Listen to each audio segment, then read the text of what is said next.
तो सीजन 2 की स्टार्टिंग बिल्कुल वहीं से होती है जहां पर लोकी सीरीज का सीजन 1 एंड हुआ था। यानी कि जब सिल्वी लोकी को टाइम डोर के अंदर धकेल देती है और ही हू रिमेन्स को जान से मार देती है, तब उसके बाद से सेक्रेट टाइमलाइन टूट जाती है, जिसके बाद वहीं से सेक्रेट टाइमलाइन से बहुत सारी अदर ब्रांचेस निकलने लगती है, यानी कि मल्टीवर्स की शुरुआत हो जाती है। और इधर लोकी टाइम डोर के जरिए सीधा टीवीए में आ जाता है, जहां पर उसे दिखते हैं मोबियस और हंटर B15, जिन्हें देखकर लोकी उन्हें ही हू रिमेन्स के बारे में बताता है। लेकिन वो दोनों ही लोकी को पहचान नहीं पाते, और वो इसीलिए क्योंकि वो मेन टीवीए नहीं बल्कि कोई दूसरे टाइमलाइन का टीवी होता है। और लोकी भी इस बात को बहुत जल्दी समझ जाता है। लोकी को ना पहचानने की वजह से मोबियस और हंटर B15 टीवीए के दूसरे गार्ड्स के साथ मिलकर लोकी को पकड़ने की कोशिश करते हैं, लेकिन लोकी किसी तरह से उनसे भागते हुए सीधा कैसी के पास जाता है। लेकिन जब लोकी कैसी से मिलता है तब कैसी भी उसे पहचानने से मना कर देता है, और इसीलिए कैसी अपने डिवाइस के जरिए बाकी सभी को बताने लगता है कि वो घुसपैठिया उसके सामने खड़ा है। लेकिन तभी लोकी के साथ कुछ अजीब होता है, बिल्कुल एक छोटे से ग्लिच की तरह, क्योंकि जैसे ही लोकी के साथ ग्लिच होता है वैसे ही वो वहां से गायब होकर कहीं और पहुंच जाता है। लेकिन जैसे ही लोकी ये जानने की कोशिश करता है कि वो कहां पर है, वैसे ही उसे समझ आ जाता है कि वो इस टाइम पर अपने खुद के टीवीए में है, जहां पर उसके सामने कैसी खड़ा होता है और वो लोकी को पहचान जाता है। इसके बाद ही लोकी को अपने सामने एक टूटा हुआ फर्श दिखता है, और उस टूटे हुए फर्श को देखकर लोकी को याद आता है कि जब वो टीवीए के गार्ड से भागते हुए कैसी के पास आ रहा था तब ये फर्श उसी दौरान टूटा था। और इसीलिए यहीं से लोकी ये समझ आता है कि अभी इससे पहले वो जिस टीवीए के अंदर था वो किसी और टाइमलाइन का टीवीए नहीं बल्कि यही टीवीए था, यानी कि टीवीए सिर्फ एक ही है। लेकिन लोकी अभी कुछ टाइम पहले टीवीए के पास्ट में था, यानी कि बीते हुए टाइम में, लेकिन अभी एक ग्लिच की वजह से वो वापस प्रेजेंट में आ चुका है। उस टूटे हुए फर्श को दिखाकर लोकी कैसी से उसके बारे में पूछता है, जिस पर कैसी लोकी को बताता है कि फर्श पर वो क्रैक काफी टाइम से है, शायद बहुत सालों से। और फिर इसीलिए यहीं से लोकी को ये कंफर्म हो जाता है कि जो वो सोच रहा है कहानी बिल्कुल वैसी ही है। अभी वो कुछ टाइम पहले पास में था और फिर अचानक से एक ग्लिच की वजह से वो प्रेजेंट में आ चुका है। इसके बाद ही लोकी कैसी से मोबियस के बारे में पूछता है, और वो कहता है कि मोबियस और हंटर B15 कहां पर है। लेकिन कैसी लोकी को कुछ बता पाता कि उससे पहले ही लोकी एक बार फिर से ग्लिच की वजह से गायब हो जाता है। इसके बाद कैसी मोबियस और हंटर B15 के पास जाता है और उन दोनों को ये बताता है कि अभी कुछ टाइम पहले उससे लोकी मिलने आया था और वो उन दोनों के बारे में पूछ रहा था, लेकिन उसके कुछ बोलने से पहले ही लोकी उसके सामने ही गायब हो गया। यहाँ पर हंटर B15 और मोबियस को समझ पाते कि उससे पहले ही उनके पास टीवीए का एक दूसरा गार्ड आता है जिसका नाम होता है X5, और वो X5 उन दोनों को बताता है कि रेवोना रेंसलेयर जो कि पहले टीवीए की जज थी, उसके अचानक गायब होने के बाद जजेस की एक नई काउंसिल बनाई गई है, और वो काउंसिल मोबियस और हंटर B15 से मिलना चाहती है। इसीलिए उन दोनों को अभी कभी उनके सामने जाना होगा। इसके बाद ही मोबियस और हंटर B15 X5 के साथ चले जाते हैं, लेकिन उनके वहां से निकलते ही लोकी फिर से कैसी के सामने आता है और वो कैसी से मोबियस के बारे में पूछकर सीधा मोबियस के पास जाता है। लोकी भागते भागते मोबियस की ओर जाता है और वो मोबियस को देख भी लेता है, लेकिन वो जैसे मोबियस को आवाज लगाता उससे पहले ही ग्लिच की वजह से वो एक बार फिर से पास्ट में चला जाता है। जहां आते ही लोकी सीधा वहां वॉर रूम में जाता है, जहां की दीवारों के ऊपर कैंग की मूर्तियां बनी होती है। इधर प्रेजेंट टाइम के अंदर हम ये देखते हैं कि जजेस की नई काउंसिल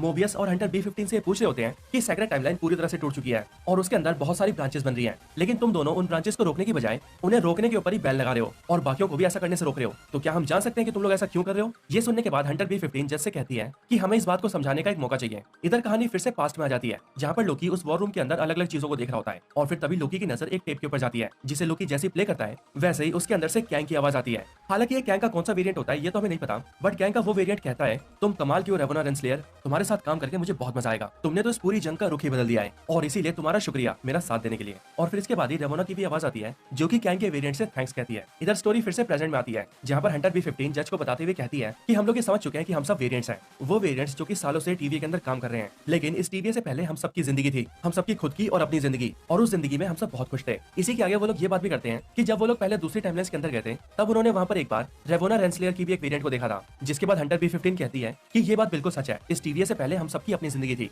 यहाँ तक कि जज आपकी भी एक जिंदगी थी। इसके बाद हंटर B15 का सपोर्ट करते हुए मोबियस भी ये कहता है कि हम जानते हैं कि ये बातें सुनने में काफी अजीब लग रही होंगी, लेकिन सच यही है कि इस टीवी से पहले हम सबकी जिंदगी थी और हम सब यहाँ पर सिर्फ और सिर्फ वेरिएंट्स हैं। इसके बाद ही एक काउंसिल मेंबर हंटर B15 से कहती है कि हम सभी यहाँ पर सेक्रेट टाइमलाइन यानी कि शाश्वत रेखा की सुरक्षा कर रहे हैं, और ये सुनते ही B15 कहती है कि हम उस एक सेक्रेट टाइमलाइन की सुरक्षा नहीं कर रहे, बल्कि उसके अंदर से जितनी दूसरी ब्रांचेस निकली थी हम उन सारी टाइमलाइंस को बर्बाद कर रहे हैं, और इसीलिए उन टाइमलाइंस के अंदर जितनी सारी जिंदगियां थी हम उन सबको भी मार रहे हैं, इसीलिए हमें ये सब रोकना होगा। इसके आगे हंटर B15 जज साहिबा से कहती है कि उन्हें इस बात के ऊपर भरोसा करना ही होगा और टीवी जो कर रहा है उसे रोकना होगा। ये सब सुनकर जज साहिबा हंटर B15 की बातों पर थोड़ा गौर करती है और इन सारी बातों को समझने के लिए टीवी को ये ऑर्डर जारी कर देती है कि वो अभी के अभी दूसरे टाइमलाइंस को ब्रून करना बंद कर दें। इसके ठीक बाद ही वहां पर लोकी फिर से आ जाता है, और वहां पर आने के बाद ही लोकी मोबियस से कहता है कि क्या तुम मुझे जानते हो या फिर नहीं, जिस पर मोबियस उसे कहता है हाँ लोकी मैं तुम्हें जानता हूँ, बट ये देखकर टीवी का दूसरा गार्ड यानी कि X5 लोकी के ऊपर हमला करने आता है और उससे अपनी स्टिक से वार करने जाता है, लेकिन लोकी उससे उसकी स्टिक ले लेता है और उस स्टिक को लेकर सीधा दीवार पर मारता है, जिसके बाद दीवार की वो वॉल जल जाती है और पीछे से बिल्कुल वही इमेज बाहर आती है जिस इमेज को लोकी ने पास्ट में देखा था। और फिर लोकी सभी को ये दिखाता है कि यही वो शख्स है जिसने इस पूरी टीवी को बनाया है और इसी की वजह से तुम सभी सालों से यहाँ पर फंसे हो, क्योंकि इसने तुम्हारी जिंदगियां चुराई हैं। लेकिन बुरी खबर तो ये है कि अब ये वापस आने वाला है और एक बहुत बड़ी जंग होने वाली है। लेकिन लोकी की इन सारी बातों को सुनकर मोबियस उसके हाथ से स्टिक ले लेता है और वो उससे कहता है कि वो शांत हो जाए और शांति से उसके साथ चले। लोकी मोबियस और हंटर B15 के वहां से जाने के बाद काउंसिल X5 को ये ऑर्डर्स देते हैं कि वो सभी जल्दी से जल्दी सिल्वी को ढूंढे, क्योंकि ये सारा कांड उसी की वजह से हो रहा है। इधर मोबियस लोकी से पूछता है कि जब आखिरी बार मैं तुम्हारे साथ था तब हमारे सामने अलायथ नाम का मॉन्स्टर था, लेकिन उसके बाद ही मैं ब्रून हो गया और सीधा यहाँ पर आ गया, इसीलिए मुझे बताओ लोकी कि वहाँ पर क्या क्या हुआ था। ये सुनते ही लोकी मोबियस को जवाब देता है कि वो अलायत नाम का मॉन्स्टर कुछ भी नहीं था, वो तो सिर्फ सुरक्षा करने वाले एक कुत्ते जैसा था और वो सुरक्षा कर रहा था ही हू रिमेन्स की। वो समय के अंत में एक महल के अंदर बैठा था और वो वहीं से उन सारी चीजों को कंट्रोल कर रहा था। इसके बाद मोबियस लोकी से सिल्वी के बारे में पूछता है, जिस पर लोकी उससे कहता है कि शायद वो अभी भी वहीं पर होगी। और फिर इसके आगे लोकी मोबियस को ये समझाता है कि उन सबको पहले ये लग रहा था कि सेक्रेट टाइमलाइन को आजाद कर देने से सब कुछ ठीक हो जाएगा, लेकिन अब वो ये समझ चुका है कि ऐसा कुछ भी नहीं होने वाला। सेक्रेट टाइमलाइन को आजाद करने की वजह से उसके अंदर से और भी बहुत सारी दूसरी टाइमलाइंस निकलेंगी, जिसकी वजह से उसके और भी कई सारे रूप सामने आएंगे, उसके भी बहुत सारे वेरिएंट्स, और वो भी लाखों की मात्रा में, जिसके बाद एक बहुत बड़ी जंग होगी और हर तरफ सिर्फ खून खराब होगा और वो सब के सब बहुत जल्द आने वाले हैं। इसके बाद मोबियस लोकी से कहता है कि मैं तुम्हारी सारी बातें समझ रहा हूँ, लेकिन बस मुझे ये समझ नहीं आ रहा कि तुम सीधे गायब होकर वहाँ वॉर रूम में कैसे आ गए। ये सुनते ही लोकी मोबियस से कहता है कि वो टीवीए के पास्ट में था और फिर अचानक से वो टीवीए के प्रेजेंट में आ गया उन लोगों के सामने। पर इसी पर मोबियस उससे कहता है कि टीवीए इस तरह से काम नहीं करता, टीवीए का ना तो कोई पास्ट है और ना ही कोई फ्यूचर, टीवीए टाइम से परे है, इसीलिए तुम्हारे साथ कुछ और हुआ होगा, ऐसा तो नहीं हो सकता। लेकिन ये सुनकर लोकी उससे कहता है कि बेशक से पहले टीवीए का पास्ट और प्रेजेंट ना हो, लेकिन अब है, क्योंकि उसके साथ ऐसा हुआ है। लेकिन मोबियस फिर भी लोकी की बातों पर भरोसा नहीं करता, बट उसके सामने लोकी एक बार फिर से ग्लिच करता है और वहां से गायब हो जाता है और फिर कुछ ही सेकंड के अंदर वापस भी आ जाता है, जो देखकर मोबियस को भरोसा हो जाता है कि लोकी जो भी कह रहा है वो सच कह रहा है। इसके बाद मोबियस लोकी से कहता है कि उन्हें लोकी की इस हालत को ठीक करना होगा और उसके लिए वो मिस मिनट को कॉल कर रहा है ताकि मिस मिनट उनकी हेल्प कर सके। लेकिन ये सुनते ही लोकी मोबियस को रोक देता है और वो उसे समझाता है कि मिस मिनट भी उसके साथ मिली हुई है, यानी कि उस ही हू रिमेन्स के साथ, और इसीलिए वो बिल्कुल भी भरोसे लायक नहीं है। इसके बाद मोबियस लोकी से कहता है कि उन दोनों को रिपेयर एंड एडवांसमेंट डिपार्टमेंट में जाना चाहिए, क्योंकि वहां से उन दोनों को मदद मिल सकती है, क्योंकि उन दोनों को लोकी के इस तरह से बार-बार गायब होने की स्थिति को रोकना होगा। इसके बाद ही मोबियस लोकी को सीधा उस डिपार्टमेंट में ले जाता है, जहां पर जाने के बाद उन दोनों की मुलाकात औरोबोरस से होती है, जो कि उन दोनों से मिलकर लोकी से कहता है कि मैं और मोबियस एक दूसरे को काफी टाइम से जानते हैं और मोबियस मुझे प्यार से ओबी बुलाता है। लेकिन मोबियस को इस बारे में कुछ भी याद नहीं आता, लेकिन वो लोकी के सामने बहाना करता है कि वो ओबी को जानता है। इसके बाद ही मोबियस ओबी को लोकी की स्थिति बताता है, जो बताते ही लोकी एक बार फिर से ग्लिच करता है और पास्ट में चला जाता है और सीधा पास्ट के ओबी से मिलता है। इधर प्रेजेंट टाइम में मोबियस ओबी से कहता है कि देखा तुमने, यही दिक्कत है इसके साथ, और फिर ये देखकर ओबी उसे बताता है कि ये टाइम स्लिपिंग है, यानी कि अचानक से टाइम के फ्लो में आगे पीछे निकल जाना। फिर इधर पास्ट टाइम में हम ये देखते हैं कि लोकी पास्ट के ओबी से कहता है कि उसे प्रॉब्लम हो रही है, जिस पर पास्ट का ओबी भी ये समझ आता है कि वो टाइम स्लिपिंग है और इसीलिए लोकी उससे कहता है कि वो इसे ठीक करने में उसकी मदद करे, जिस पर पास्ट का ओबी उसके लिए एक डिवाइस बनाता है और वो लोकी से कहता है कि इस डिवाइस के जरिए तुम्हें ठीक किया जा सकता है। इधर प्रेजेंट टाइम में मोबियस के सामने ओबी को कुछ बातें याद आने लगती हैं और वो इसीलिए क्योंकि इसी टाइम पर पास्ट में जाकर लोकी ओबी से बातें कर रहा होता है, इसीलिए ओबी को याद आ जाता है कि उसने लोकी के लिए पास्ट में एक मशीन बनाई थी जिससे लोकी के टाइम स्लिपिंग को ठीक किया जा सकता है। इधर प्रेजेंट टाइम में मोबी ओबियस को वो डिवाइस देता है और साथ ही साथ उसे ये भी बताता है कि लोकी के साथ ये इसलिए हो रहा है क्योंकि वो समय की धारा में फंसा हुआ है और इस मशीन की मदद से मोबियस को लोकी को वहां से निकालना होगा। लेकिन ये काम बहुत खतरनाक है, क्योंकि अगर इसे समय रहते नहीं किया गया तो इससे मोबियस की जान चली जाएगी। इसके बाद ही ओबी लोकी और मोबियस को लेकर सीधा टेम्पोरल लूम में जाता है, जो कि टीवीए की सबसे मेन जगह थी, और यहीं से ही लोकी को ठीक किया जा सकता है। यहाँ ओबी उन दोनों को बताता है कि इसी जगह पर दूसरी टाइमलाइंस को सेक्रेट टाइमलाइन के अंदर मिलाया जाता है और लोकी को ठीक करने का सिर्फ यही तरीका है, क्योंकि यहाँ पर मोबियस को लोकी को टाइम फ्लो के अंदर से निकालना होगा।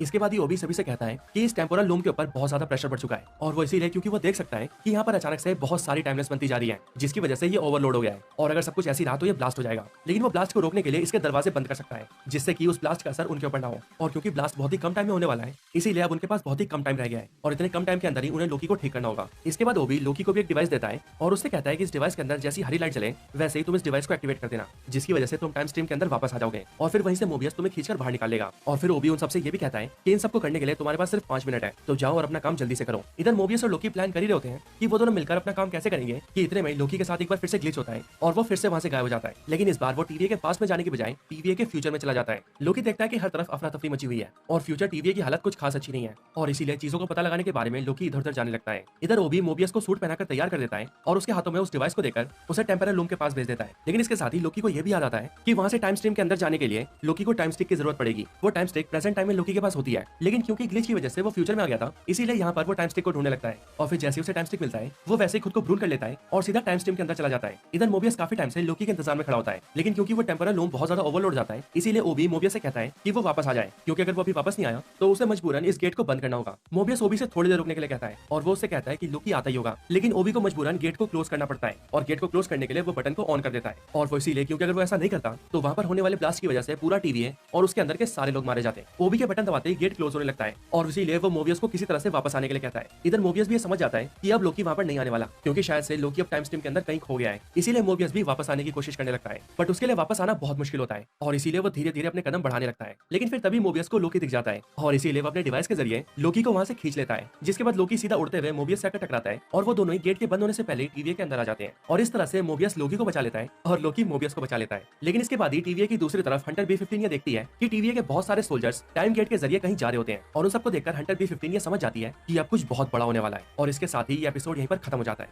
एपिसोड के खत्म होने के बाद इसके अंदर एक पोस्ट क्रेडिट सीन भी आता है, जिसके अंदर हम ये देखते हैं कि टाइम डोर के जरिए सिल्वी एक बिल्कुल ही अनजान टाइमलाइन के अंदर पहुंच जाती है, जो कि सैक्रेड टाइमलाइन की एक ब्रांच टाइमलाइन होती है। और जहां वो पहुंचती है उस जगह का नाम होता है ब्रॉक्सटन, ओक्लाहोमा, और ये साल होता है साल 1982। यहाँ पर आने के बाद ही सिल्वी पास के एक मैकडोनल्ड स्टोर में जाती है और वहां जाकर कुछ खाने के लिए मांगती है, और फिर इसके साथ ही ये पूरा एपिसोड यहीं पर खत्म हो जाता है। तो दोस्तों यही थी स्टोरी लोकी सीजन 2 के पहले एपिसोड की। आपको इसकी कहानी कैसी लगी मुझे कमेंट्स में जरूर बताएं, और अगर आप सभी का कोई और रिकमेंडेशन हो तो आप वो भी मुझे कमेंट्स में बता सकते हैं। बाकी ये वीडियो पसंद आई हो तो हमारे चैनल में जाकर ऐसी और भी कमाल की वीडियोस देख सकते हैं। तो बस आज की इस वीडियो में इतना ही। इस वीडियो को यहीं पर एंड करते हैं। वीडियो पसंद आई हो तो लाइक करें, चैनल को सब्सक्राइब नहीं किया तो अभी के भी सब्सक्राइब करें। बाकी वीडियो को शेयर करना चाहते हैं तो इसे अपने फ्रेंड्स के साथ शेयर भी जरूर करें, और आप सभी इसी तरह से हंसते और मुस्कुराते रहें। बाकी मैं आप सबसे मिलता हूं ऐसे किसी और बेहतरीन वीडियो में, तब तक के लिए।